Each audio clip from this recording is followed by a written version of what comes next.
एक बार की बात है, कालिया शहर में एक पुरानी बस खरीदता है। बस की हालत कुछ ज्यादा ठीक नहीं होती। जगह जगह से बस का पेंट भी उखड़ा हुआ होता है। फिर वह शेरू को हेल्पर के तौर पर नौकरी पर रख लेता है। पहले दिन कालिया बस चलाकर बस डिपो पर पहुंचता है, जहां पहले से कुछ बसें खड़ी होती हैं। वो भी अपनी बस को वहां लगा देता है। अरे आओ आओ आओ, दिल्ली टू मनाली चलक चलक चलक, जल्दी आ पहले और खिड़की वाली सीट पाओ। आओ आओ जल्दी जल्दी आ दिल्ली टू मनाली। लेकिन उसकी बस की हालत कुछ ठीक नहीं होती। उसकी बस पुरानी होने की वजह से ज्यादा सवारियां उसकी बस में कोई दिलचस्पी नहीं लेती और दूसरी बस में चढ़ जाती हैं। उस दिन कालिया की बस में सिर्फ 5 सवारियां ही चढ़ती हैं। अरे उस्ताद, अगर इन 5 सवारियों को मनाली लेकर गए तो पल्ले से डीजल के पैसे लगाने होंगे। इतनी कम सवारियों में कोई फायदा नहीं होने वाला। तुम सही कहते हो, इन सबको बस से उतार दो, बोल दो बस कहीं नहीं जा रही। फिर शेरू सभी सवारियों को बस से नीचे उतारने लगता है। चलो चलो चलो, ये बस कहीं नहीं जा रही, चलो पतली गली से निकलना, चलो चलो। अरे बड़ा बदतमीज बस वाला है, पहले तो इस खटारा बस में बैठा लिया और अब उतार रहा है।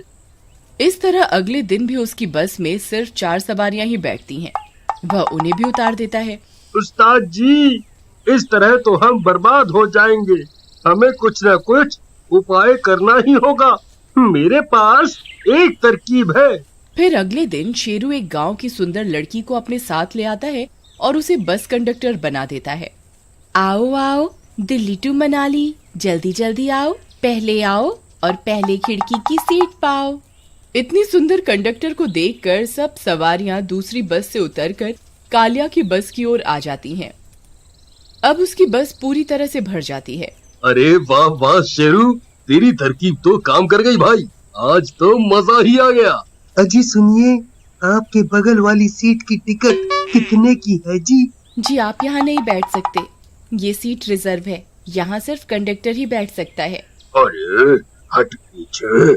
अरे सुनो, मुझसे ज्यादा पैसे ले लो और मुझे यहाँ अपने साथ बैठने दो ना। अरे ओ बूढ़े बाबा, चलो चलो चुपचाप पीछे जाकर बैठो, यहाँ कोई नहीं बैठेगा। फिर सब सवारियां बैठ जाती हैं और बस मनाली के लिए निकल जाती है। सब लोग बार बार सुमन को ही देखते रहते हैं। उसी बस में 3 बदमाश भी होते हैं।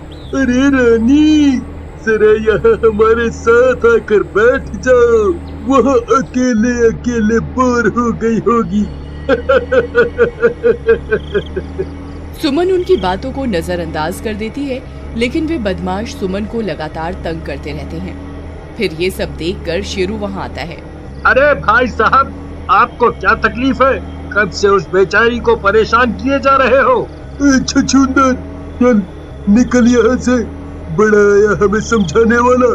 चुपचाप यहाँ से चला जा, नहीं तो बस से उठाकर नीचे फेंक दूंगा। फिर वे सब बदमाश हंसने लगते हैं और सुमन को परेशान करते रहते हैं। अरे भाइयों, क्या तुम देख नहीं रहे? ये बदमाश मिलकर एक लड़की को तंग कर रहे हैं। क्या आप में से कोई इन्हें कुछ नहीं बोलेगा? डरो मत, हम सब मिलकर इनका मुकाबला कर सकते हैं। लगता है तू ऐसे नहीं मानेगा, अब एक शब्द भी और बोले तो तुझे बस से नीचे फेंक दूंगा। फिर शेरू कालिया के पास जाता है।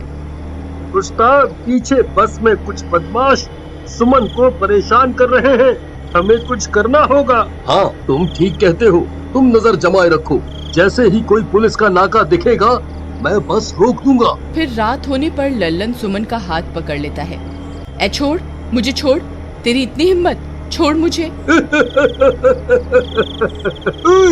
मेरी राम प्यारी, आखिर भागकर कहाँ जाओगी? फिर खींचातानी में सुमन का संतुलन बिगड़ जाता है और वो बस से नीचे गिर जाती है। ये देखकर वह बदमाश घबरा जाते हैं। फिर एक आदमी इस घटना की जानकारी देने के लिए कालिया के पास जाता है। अरे भाई साहब, बस रोको, अनर्थ हो गया, वो कंडक्टर लड़की बस से नीचे गिर गई। ये सुनते ही कालिया बस रोक देता है। फिर कुछ लोग पीछे की ओर फिर दौड़ते दौड़ते वे लोग उस जगह पर पहुंचते हैं जहां सुमन गिरी थी। लेकिन वहां उन्हें सुमन की कोई लाश नहीं मिलती। इधर उधर ढूंढने पर भी उसका कोई पता नहीं चलता। अरे भाई, ये सारा जंगल का रास्ता है। मुझे लगता है कोई जंगली जानवर उसे ले गया है। हमें यहाँ और नहीं रुकना चाहिए। तेरे में हम सुमन को नहीं ढूंढ पाएंगे। चलो जल्दी बस की ओर चलो, कहीं कोई जंगली जानवर ना आ जाए। फिर वे सब लोग डर और अंधेरे की वजह से वापस बस की ओर चल देते हैं और बस में आ जाते हैं। कमबख्तों, तुमने जो किया है उसकी सजा तुम्हें जरूर मिलेगी। थोड़ी दूर पर ही एक पुलिस स्टेशन है, तुम सब के सब जेल में सड़ोगे। फिर इतना बोलकर कालिया गुस्से में तेजी से बस चलाने लगता है। फिर कुछ दूर जाने पर अचानक बस रुक जाती है, क्योंकि बस के सामने सड़क पर एक पेड़ गिरा हुआ होता है। तभी अजीब अजीब सी आवाजें आने लगती हैं। सब लोग डर जाते हैं। अरे मर गए रे, ये कौन कुर्रा रहा है भाई? लगता है पास में ही कोई जंगली जानवर है। अरे उस्ताद, बस क्यों रोक दी? यहाँ तो बहुत खतरा है। अरे भाई, बस के आगे एक पेड़ गिरा हुआ है, मैं आगे बस नहीं चला सकता। तभी किसी के बहुत तेज चीखने की आवाज आती है। तभी ऐसा लगता है जैसे कोई बस की छत पर चल रहा हो। सब सवारियां बस की छत की ओर देखने लगती हैं। सबकी हालत खराब हो जाती है। अरे लल्लन भाई, ये बस की छत पर कौन चल रहा है भाई? मुझे तो बहुत डरावने डरावने ख्याल आ रहे हैं। इन्हें सुमन की लाश भी नहीं मिली, कहीं वो लौट के तो नहीं आ गई? अरे नास मिटे, ये कैसी कैसी बातें बोल रहा है? शुभ शुभ बोल। अगर वो वापस आ गई तो हम तीनों में से किसी को जिंदा नहीं छोड़ेगी। तभी खिड़की में से एक हाथ अंदर आता है और विजय की गर्दन पकड़ लेता है और उसे अपने साथ बाहर खींच लेता है। अरे अरे मर गए रे, ये तो किसी चुड़ैल का हाथ था भाई। आई मम्मी, बचा लो बचा लो, सुमन चुड़ैल बनकर वापस आ गई, अब क्या होगा? तभी उन्हें एक चुड़ैल बस के पीछे वाले शीशे से दिखाई देती है। उसे देखकर सबकी हालत खराब हो जाती है। अरे लल्लन भाई, विजय तो गया, अब अगला नंबर हमारा ही है। ये हमारे लिए ही आई है। तभी खिड़की में से एक हाथ अंदर आता है, को भी बस से बाहर खींच लेती है। अरे भाइयों, ये चुड़ैल इन तीनों के लिए ही यहाँ आई है। इन्हीं की वजह से सुमन बस से नीचे गिरी थी। उसने दो को तो मार दिया है, अब ये अकेला लल्लन ही बचा है। चलो हम सब मिलकर इसे बस से नीचे फेंक देते हैं, जिससे उस चुड़ैल का बदला पूरा हो जाएगा और वो यहाँ से चली जाएगी। अरे नहीं नहीं नहीं नहीं भाइयों, ये कैसी बातें कर रहे हो? मेरे साथ ऐसा मत करो। शेरू भाई, मुझे बचा लो। तुम तो सुमन को जानते थे ना, उसे बोलो कि मुझे माफ कर दे। मैं हाथ जोड़कर उससे माफी मांगता हूँ। तुम इसी के लायक हो, मैं तुम्हारी कोई मदद नहीं कर सकता। तभी वह चुड़ैल जोर जोर से गुर्राने लगती है। फिर चुड़ैल लल्लन को भी बस से बाहर खींच लेती है और बस की छत पर ले जाती है। अरे सुमन, मुझे माफ कर दो, मेरे से गलती हो गई। आज के बाद मैं किसी लड़के के साथ बदतमीजी नहीं करूंगा, मुझे छोड़ दो। फिर वह चुड़ैल लल्लन का सिर उसके धड़ से अलग कर देती है और जोर जोर से चीखने लगती है। उसकी चीखें सुनकर बस में बैठा हर शख्स कांप उठता है।